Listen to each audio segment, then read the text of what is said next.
আমাদের আগত শারদীয় দুর্গোৎসব 2025 শুরু হয়ে গেছে। আসন্ন আগত শারদীয় দুর্গোৎসব 2025 আমরা শ্রী করুণাময়ী কালীবাড়ির পক্ষ থেকে দেশবাসী সহ সকলকে শুভেচ্ছা জানাই এবং পূজার আনন্দ ভাগাভাগি করার জন্য সকলকে নিমন্ত্রণ করলাম। আমাদের শারদীয় দুর্গোৎসবটা আজকে 28শে সেপ্টেম্বর রোববার সকালে বিল্ল বৃক্ষে ষষ্ঠী পূজার ঘট স্থাপনের মাধ্যমেই আনুষ্ঠানিকভাবে শুরু হয়ে গেছে। আজকে সন্ধ্যায় দেবীর আমন্ত্রণ ও অধিবাসের পুজো হয়ে গেলে আজকে সব ষষ্ঠী পুজো শেষ। কালকে আগামীকাল 29শে সেপ্টেম্বর সোমবার শারদীয় দুর্গোৎসবের মহাসপ্তমী পূজা অনুষ্ঠিত হবে। কালকে সপ্তমী পূজায় নবপত্রিকা প্রবেশ করবে এবং পূজা মণ্ডপে পূর্ণভাবে পূজা শুরু হয়ে যাবে। পূজা মণ্ডপের ভিতরেই কালকে থেকে সম্পূর্ণভাবে শারদীয় দুর্গোৎসব পুজো শুরু হবে। পরের দিন অর্থাৎ 30শে সেপ্টেম্বর মঙ্গলবার, সেদিন আমাদের মহাষ্টমী পুজো শেষে অঞ্জলি হবে। ভক্তবৃন্দ মহাষ্টমী আমাদের হিন্দু সম্প্রদায়ের যে ভক্তবৃন্দ তারা মহাষ্টমী পুজোর অঞ্জলি দিতে সকলে খুবই উদ্গ্রীব এবং ব্যাকুল হয়ে থাকে। তারা মঙ্গলবার মহাষ্টমী পুজোর অঞ্জলিতে শ্রী দুর্গা মায়ের চরণে ফুল বেলপাতা অর্পণের মাধ্যমে তাদের শ্রদ্ধা জ্ঞাপন করবে এবং মায়ের কাছে তাদের বিশেষ চাওয়া প্রার্থনা আবেদন জানাবে। এবং অষ্টমী পুজোয় সন্ধি পুজো আছে দুপুরে। আমাদের এবার সন্ধি পুজো দুপুরে পড়েছে 1:50 সন্ধি পুজোটা শুরু হবে এবং 2:37 শেষ হবে।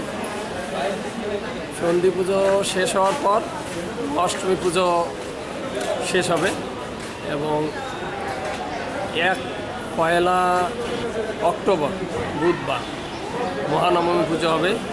মহানবমী পুজোতেও ভক্তবৃন্দ শ্রীমা দুর্গার চরণে পুষ্পাঞ্জলি অর্পণ করে তাদের কামনা বাসনা প্রার্থনা মায়ের শ্রীচরণে অর্পণ করবে, মায়ের কাছে আবেদন জানাবে এবং মায়ের কাছে যজ্ঞের মাধ্যমে মহানবমী পূজায় যজ্ঞ হবে এবং সেই যজ্ঞের মাধ্যমে তারা তাদের সব কিছু মন্দ দিক তারা আহুতি দিয়ে মায়ের কাছে সব যাতে ভালোভাবে হয় সেই প্রার্থনা করবে। এবং সর্বশেষ 2রা অক্টোবর বৃহস্পতিবার আমাদের শারদীয় দুর্গোৎসবের শেষ দিন অর্থাৎ সেই দিন দশমী পূজা হবে।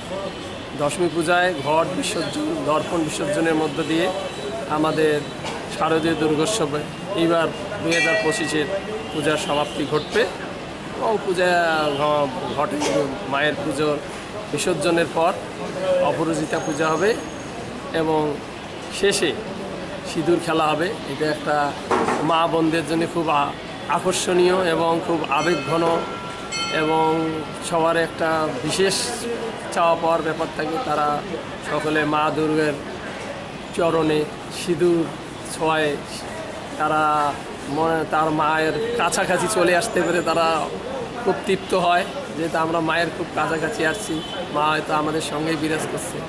তখন তারা এই ঘন্টার জন্য মা বোনেরা বেকুল হয়ে থাকে যে মহাদশমী সিঁদুর খেলা। তারপরে আমাদের প্রতিমা নিরঞ্জনের মাধ্যমে আর শারদীয় দুর্গোৎসব শেষ হবে। এবার মা দুর্গার গজে আগমন ঘটবে, সেটা সপ্তমী পূজায় অর্থাৎ 29শে সেপ্টেম্বর সোমবার গজে আগমন হবে। মা গজে আসবে। গজে মা আসলে আমরা সবসময় প্রার্থনা করি মা যাতে গজেই আসে, কারণ গজে আসলে আমাদের শস্যপূর্ণ বসুন্ধরা হবে। ফল যদি মা আমাদের শস্যপূর্ণ মা বসুন্ধরা করে দেয়, তা আমরা সকলে দেশবাসী বিশ্ববাসী সকলে সুখে শান্তিতে থাকবো। আমরা সেই শস্যপূর্ণ বসুন্ধরা দিয়ে আমাদের সকল অভাব অনটন, আমাদের খাদ্যাভাব থেকে শুরু করে অন্যান্য অভাব পূরণ করে আমরা স্বাবলম্বী হব, সুখে থাকব, শান্তিতে থাকব। এটা এবার মা আমাদের এই প্রার্থনা স্বীকার করে মা গজেই আসবে, কিন্তু সব শেষে মায়ের যাওয়ার ক্ষণটা আমাদের কাছে একটু চিন্তার কারণ হয়ে দাঁড়িয়েছে। মা এবার দোলায় গমন করবে, দোলায়ং মরকত ভব, অর্থাৎ দোলায় গমন করলে বিভিন্ন মরক অর্থাৎ বিভিন্ন সমস্যার সৃষ্টি হওয়ার সম্ভাবনা থাকে। বিভিন্ন প্রাকৃতিক দুর্যোগও হতে পারে, অন্য কোনো গণ্ডগোলও হতে পারে, আবার যুদ্ধ বিগ্রহও হতে পারে।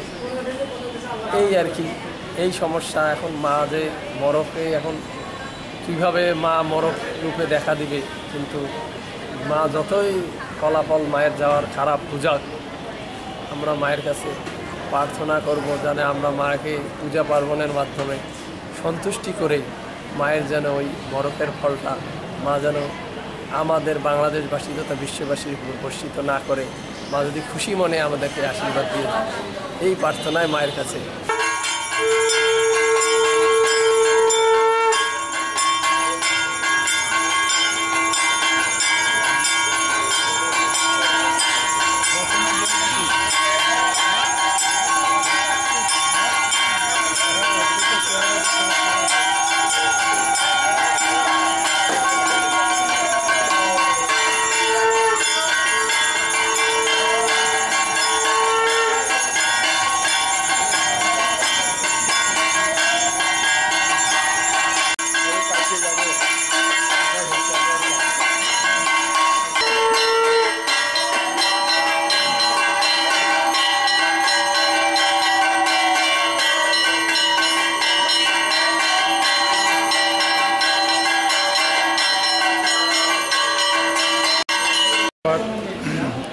আমাদের ষষ্ঠাদি কল্পারম্ভর মধ্য দিয়ে আজকে ষষ্ঠীর বেল ষষ্ঠী শুরু হয়ে গেছে।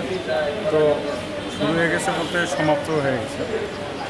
আগামীকাল সপ্তমী বিহিত পূজা, সপ্তমীর মধ্যে দিয়ে সপ্তমীর ঘট, দেবী দুর্গার চক্ষুদান, প্রাণ প্রতিষ্ঠান, এই কার্যক্রম শুরু হবে। সারা মোটামুটি 5 দিন ব্যাপী এই দুর্গোৎসব মহা আড়ম্বর মধ্য দিয়ে হতে যাচ্ছে। তো আমরা মনে করি যে গতবারে যে পূজা হয়েছিল তার চেয়ে এবার আরও জাঁকজমকপূর্ণভাবে হবে এবং পৃথিবীর সবাই মঙ্গলময় জীবনযাপন করুক এই কামনায় করতেছি। আজকে আমাদের দুর্গাপূজার কালকে বোধন হয়েছে। আজকে সব ষষ্ঠী সংকল্প বেলতলায় পূজা শুরু হয়েছে।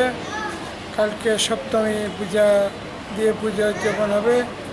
আমাদের এবার আনন্দ সহিত সব ডেকোরেশন, লাইটিং, সব কিছু অ্যারেঞ্জমেন্ট সব সমাপ্ত হয়েছে।